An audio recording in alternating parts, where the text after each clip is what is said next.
이번 영상은 실제 연예인, 개그맨을 저격한 회차입니다. 법적으로도 여러 문제가 됐습니다. 해당 에피소드들과 이후 밝혀진 사실들 모두 정리해서 말씀드리는 엄청나게 재밌는 시간이 될 겁니다. 저는 변호사 박기태입니다.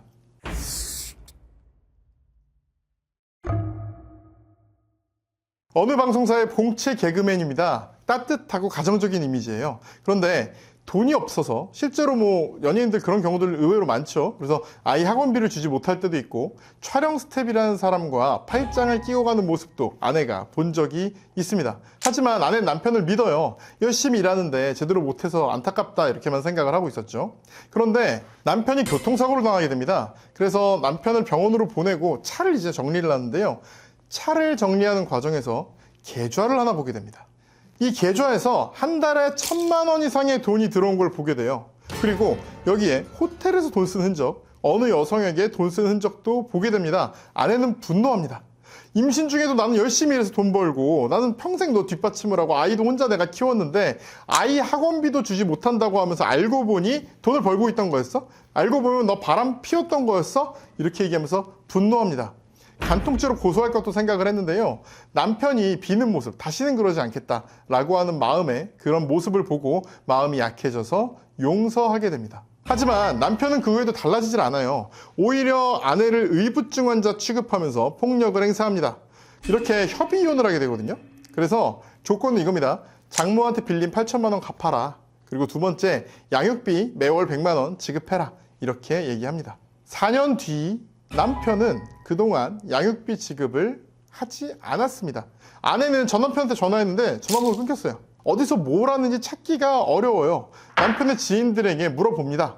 근데 남편 지인이 정말 의외의 이야기를 합니다. 뭐냐면 남편이 사업을 시작했고 자기 이름을 딴 SNS 마켓을 운영하고 있다는 거예요. 그걸로 떼돈을 벌었다. 그래서 경기도에 60평대 아파트까지 샀다. 이런 얘기를 듣게 됩니다.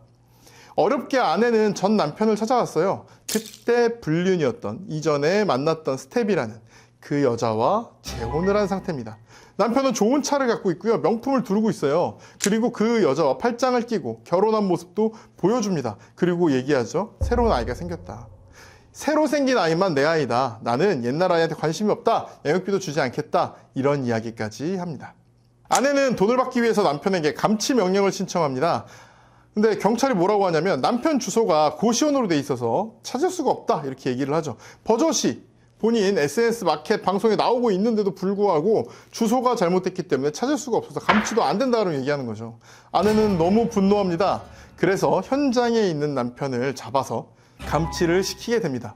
그리고 이제 현 아내, 새로운 아내가 와서 얘기를 하는데 합의를 해라.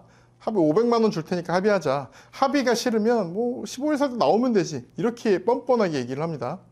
그리고 이런 상황들을 넘어서 어떤 일이 발생하냐. 남편은 오히려 양육비 조정을 신청합니다.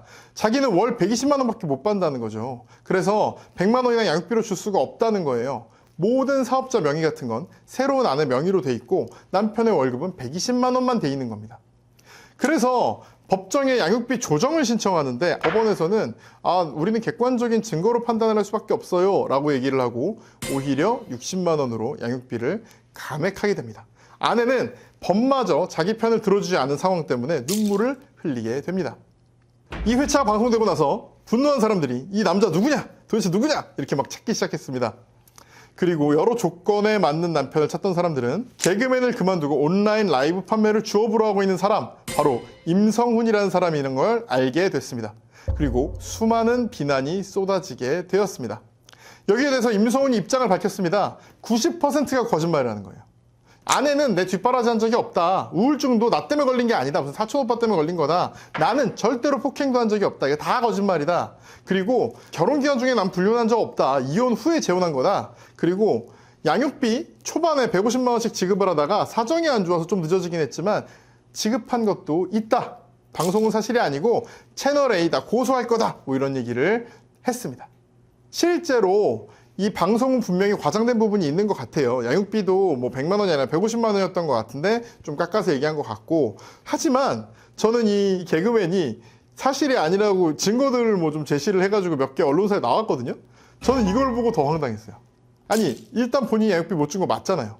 그리고 감치된 것도 사실이래. 아니 양육비를 못 줘서 감치될 정도인데 이렇게 당당할 일인가? 본인이 돈이 없으면 어떤 아르바이트를 해서라도 돈을 마련해서 아이의 양육을 위해 도와야 될 거 아닙니까? 근데 왜 이렇게 뻔뻔하냐 이런 생각이 솔직히 들더라고요. 물론 다시 말씀드리지만 아까 제가 지금 말씀드린 얘기도 방송 얘기를 드린 거예요. 실제 방송에 나왔던 얘기를 그대로 드린 겁니다. 근데 이거는 분명히 좀 어느 정도 각색되고 좀 사실과 다른 부분이 있을 것 같습니다. 예, 오늘 드릴 말씀 양육비 미지급입니다. 먼저 크게 봤을 때 아예 소송을 거는 방법이 있어요. 양육비를 내가 못 받은 부분, 양육비를 얼마씩 받기로 했다라는 증거가 있잖아요. 이걸 가지고 별도의 소송, 그러니까 양육비 이행 청구 소송을 하는 방법이 있습니다. 이렇게 되면 사실 생각보다 좀 깔끔하게 못 받은 양육비를 한 번에 받을 수 있고요. 안 준다고 하면 그 사람 명의의 뭐 계좌나 아니면 부동산이나 압류한다거나 이런 방식으로 받을 수가 있습니다.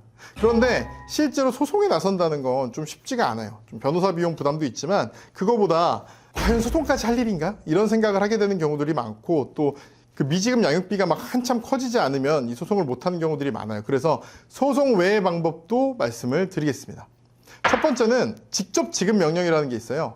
월 고정 수익이 있는 배우자라면 근데 이 배우자가 2달 이상 양육비를 주지 않으면 직장 급여에서 정해진 양육비만큼 공제해서 내가 받는 방법이 직접 지급 명령입니다. 그리고 이 직접 지급 명령을 받았는데 양육비를 안 주잖아요? 그러면 1,000만 원 이하의 과태료 그리고 최대 30일까지의 감치 명령까지 내릴 수가 있습니다. 이 감치가 뭐냐면 경찰서에 있는 유치장 그리고 뭐 구치소나 교도소 같은 거에 가두는 거예요, 한마디로.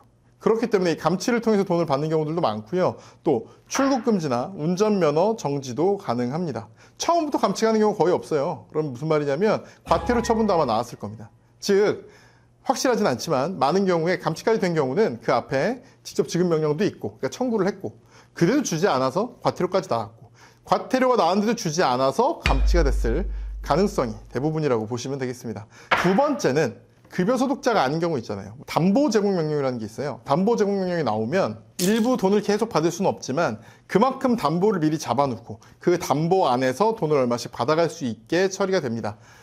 그리고 세 번째로는 강제 집행이 있습니다. 양육비 판결문이나 조정조서 같은 게 당연히 있겠죠. 이걸 토대로 부동산이나 계좌 같은 걸 강제 집행하는 방법이 있습니다. 그런데도 상습적 양육비 미지급이 이루어지면 아까 말씀드린 것처럼 소송 절차를 통해야 하는데요. 저는 어떻게 말씀드리냐면 양육비가 오랫동안 미납된 경우라면 이게 잘 모르시는 분이 많은데 양육비는 사실 아이가 나이가 들어갈수록 조금씩 원래 늘어나야 되거든요.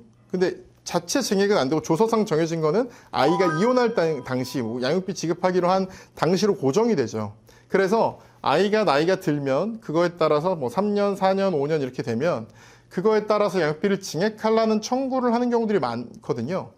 그래서 이런 증액 청구랑 미지급에 대한 지급 청구를 합쳐버리려고 저는 조언을 많이 합니다.